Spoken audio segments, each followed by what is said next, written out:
ಆತ್ಮೀಯ ಶಿಕ್ಷಕ ಆಕಾಂಕ್ಷಿಗಳೇ, ಇನ್ನು ಕೆಲವು ದಿನಗಳಲ್ಲಿ ನೋಟಿಫಿಕೇಷನ್ ಬಂದಾಗಿದೆ. ಅಪ್ಲಿಕೇಶನ್ ಸ್ಟಾರ್ಟ್ ಆಗುತ್ತೆ. ಬಟ್ PST, GPT ಮತ್ತು HSTR ಅಪ್ಲಿಕೇಶನ್ ನೀವು ಅಪ್ಲೈ ಮಾಡಬೇಕಂದ್ರೆ ಈ ಒಂದು ಡಾಕ್ಯುಮೆಂಟ್ಸ್ಗಳು ಬಹಳನೇ ಇಂಪಾರ್ಟೆಂಟ್ ಆಗಿರುತ್ತೆ. ಸೊ ಹಾಗಾಗಿ ಅಪ್ಲಿಕೇಶನ್ ಸ್ಟಾರ್ಟ್ ಆಗೋದಕ್ಕಿಂತ ಮುಂಚೆ ಈ ಎಲ್ಲ ಡಾಕ್ಯುಮೆಂಟ್ಸ್ಗಳನ್ನು ರೆಡಿ ಮಾಡಿ. ಬಿಕಾಸ್ ಈ ಎಲ್ಲ ಡಾಕ್ಯುಮೆಂಟ್ಸ್ಗಳು ನಿಮಗೆ ವೆರಿಫಿಕೇಷನ್ ಟೈಮ್, ಕೌನ್ಸಿಲಿಂಗ್ ಏನು ನಡೀತಾ ಇರುತ್ತೆ, ಆ ಕೌನ್ಸಿಲಿಂಗ್ ಟೈಮ್ನಲ್ಲಿಯೂ ಕೂಡ ಕೆಲಸಕ್ಕೆ ಬರುತ್ತೆ.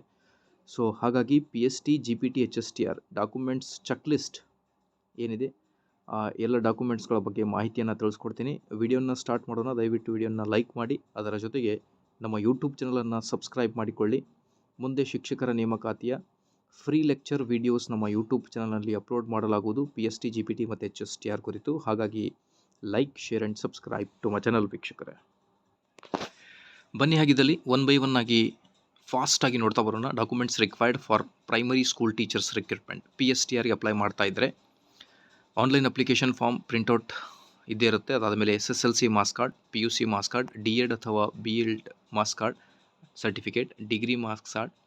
ಓಕೆ, ಸೊ TET ನೋಡಿ, ಪೇಪರ್ 1 ಕ್ವಾಲಿಫೈಡ್ ಆಗಿದ್ದು TET ಅಥವಾ ಸೆಂಟ್ರಲ್ TET, ಆ ಒಂದು certificate, caste reservation certificate, income certificate if applicable, rural certificate, okay if applicable, Kannada medium certificate, HK apply ಮಾಡ್ತಾ ಇದ್ದರೆ HK ಸರ್ಟಿಫಿಕೇಟ್ ಇರಬೇಕಾಗುತ್ತೆ 371J.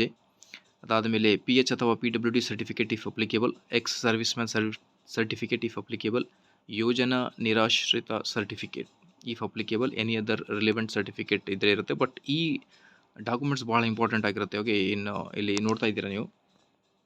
ಅದಾದಮೇಲೆ ಈಗ ನಾವು ನೆಕ್ಸ್ಟ್ GPTಗೆ ಹೋಗೋಣ.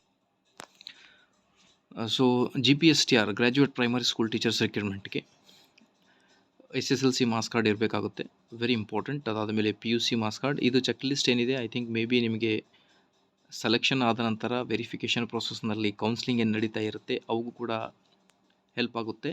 ಸೊ ಹಾಗಾಗಿ ಕೌನ್ಸಿಲಿಂಗ್ ಪ್ಲಸ್ ಅಪ್ಲಿಕೇಶನ್ ಆಗುತ್ತೆ, ಎರಡಕ್ಕೂ ಕೂಡ ಯೂಸ್ ಆಗಿರುವಂತಹ ಒಂದು ಲೇಟೆಸ್ಟ್ ಡಾಕ್ಯುಮೆಂಟ್ಸ್ಗಳ ಬಗ್ಗೆ ಮಾಹಿತಿಯನ್ನು ನೀಡ್ತಾ ಇದ್ದೀನಿ ನಾನು. ಬೆಸ್ಟ್ ಆಫ್ ಲಕ್, ಎಲ್ಲರೂ ಕೂಡ ಸೆಲೆಕ್ಟ್ ಆಗಲಿ.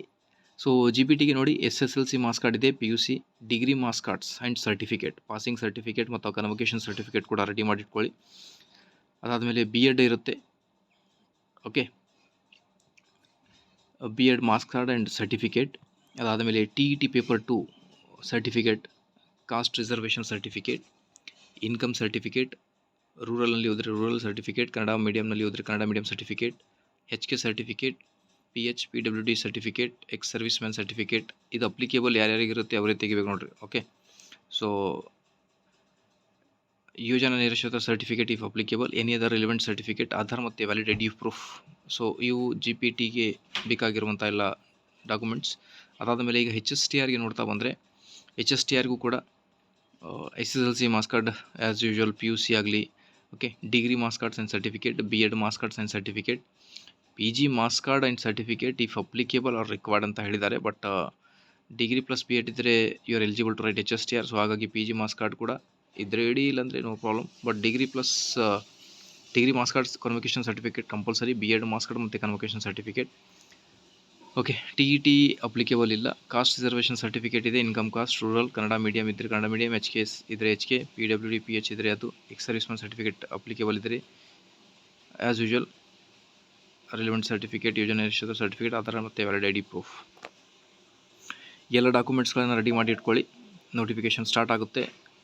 ಸೊ ದಯವಿಟ್ಟು ವಿಡಿಯೋನ ಲೈಕ್ ಮಾಡಿ, ನಮ್ಮ ಯೂಟ್ಯೂಬ್ ಚಾನಲನ್ನು ಸಬ್ಸ್ಕ್ರೈಬ್ ಮಾಡಿಕೊಳ್ಳಿ. ಆದಷ್ಟು ಈ ಒಂದು ವಿಡಿಯೋನ ಶೇರ್ ಮಾಡಿ, ಭಾಳಷ್ಟು ಶಿಕ್ಷಕ ಆಕಾಂಕ್ಷಿಗಳಿಗೆ ಹೆಲ್ಪ್ ಆಗುತ್ತೆ. Thank you friends.